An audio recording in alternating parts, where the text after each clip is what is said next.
이것이 여성 때문이겠습니까? 페미니즘 때문이겠습니까? 이것은 노동의 문제이고 노동운동으로 해결하고 풀 수 있는 문제다라고 이야기를 할 수가 있습니다. 또 이 현실을 참아내게끔 하는 것이 남성들에게는 남성성이라는 것이 또 있죠. 자본주의 가부장제 남성성은 뭘 말합니까? 돈을 벌어야 되고 경제력이 있는 사람만이 진짜 남자고, 그렇지 않으면 남성성이 훼손되고 아예 인간으로서도 제대로 된 인간이 되지 않아요.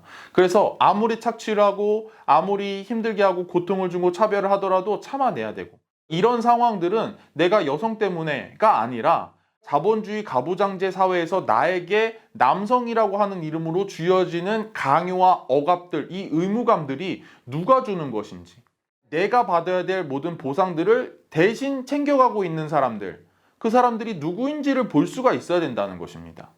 그래서 그런 사람들은 이 문제의 본질을 우리가 보는 것을 원치 않기 때문에 대신 비난의 대상이 될 수 있는 사람들을, 이 희생 제물을 계속 우리에게 공급해 줍니다. 어떤 방식이에요? 이주민이 우리 일자리 뺏어간다.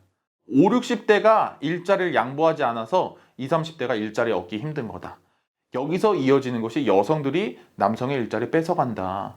이런 식의 사고방식이 되겠습니다. 자본주의 사회에서 자본이 우리 노동자들을 마음껏 착취할 수 있는, 그리고 국가가 이 구조에 개입하지 않는 것이 가장 큰 문제입니다.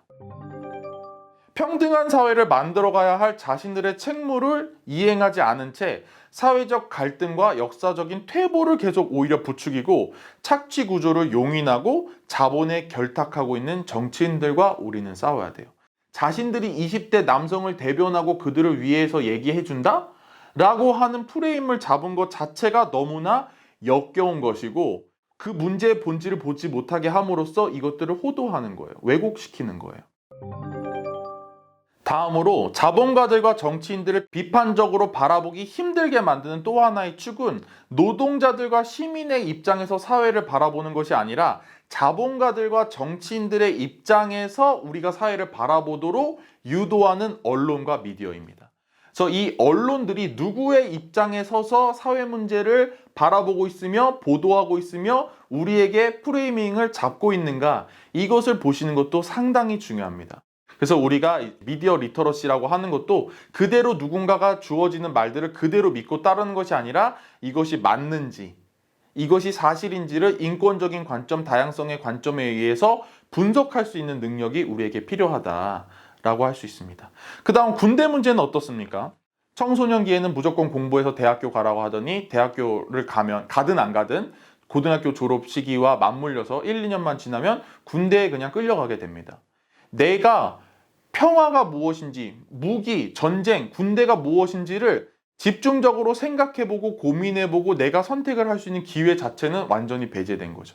그리고 남자는 군대 갔다 와야 사람 돼, 인간 돼 라고 하면서 군대 가기 싫다, 이건 나쁜 거다, 폭력적인 거다 이야기를 하면 찌질한 사람, 쪼잔한 사람, 또는 매국노냐, 나라 팔아먹을 거냐 라고 얘기를 하면서 군대에 대한 또는 평화에 대한 근본적인 사고나 또 발전적인 토론과 대화를 할 수 없는 문화 자체에 대해서 우리는 저항을 하고 이것과 싸워야 합니다.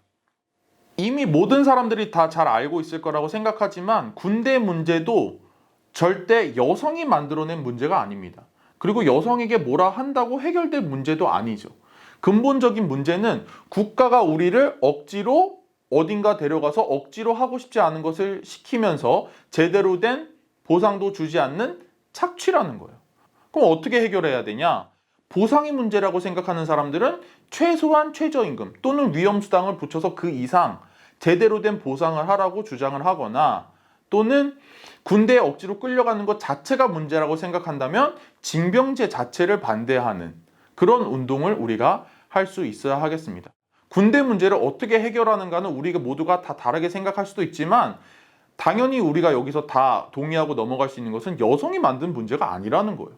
국가가 만드는 문제고 해결도 국가가 할 수 있다는 것입니다. 그래서 이 이대남 현상이라고 불리고 있는 현상은 우리가 페미니즘과 성평등에 대한 백래시라고 표현할 수 있는데요. 이 백래시를 남성들에게 성평등과 페미니즘을 더 잘 가르쳐주면서 성평등이 남성에게도 이로운 거야, 이런 내용을 가르쳐주면서 백래시를 해소하고 성평등 운동을 함께 할 수 있는 사람으로 만드는 것도 한 가지 방법입니다. 제가 지금 생각하기에는 이 시기에는 무엇이 더 먼저 선행돼야 되냐 하면 자신들이 경험하고 있는 억울함과 부당함이 어디서 오는지를 먼저 분석하고 그 이야기를 할 수 있는 사람이 되는 것이 중요하다라고 생각됩니다. 지금은 가정교육, 공교육, 그리고 언론과 미디어 그 어디에서도 노동에 대한 이야기, 정치에 대한 이야기, 인권에 대한 이야기를 제대로 해주고 있지 않아요. 그렇기 때문에 본인이 겪고 있는 이 부당함이 노동 문제인지 국가에 대한 착취인지 그 어떤 것인지 파악을 하지 못하고 여자 때문이라고 엉뚱한 답안지를 내고 있는 거죠. 그래서 저희가 다양성 훈련에서 중요하게 생각하는 것이 내가 내 자신을 깨닫고 타인을 그 타인대로 받아들일 수 있고 또 구조 속에서의 권력 관계를 분석할 수 있는 사람이 되는 거예요. 그게 권력의 교차성이라고 하고 그런 관점과 실천을 할 수 있는 사람이 되는 것을 우리는 다양성이다 라고 이야기를 하고 있습니다. 앞으로도 온라인 다양성 훈련에서 그런 일들이 계속 일어나는 저와 여러분들 우리 모두가 됐으면 좋겠고요. 앞으로도 계속 많은 관심 부탁드리고 영상 좋아하셨다면 좋아요와 구독하기, 알림 설정까지 부탁드리도록 하겠습니다. 감사합니다. 수고하셨습니다.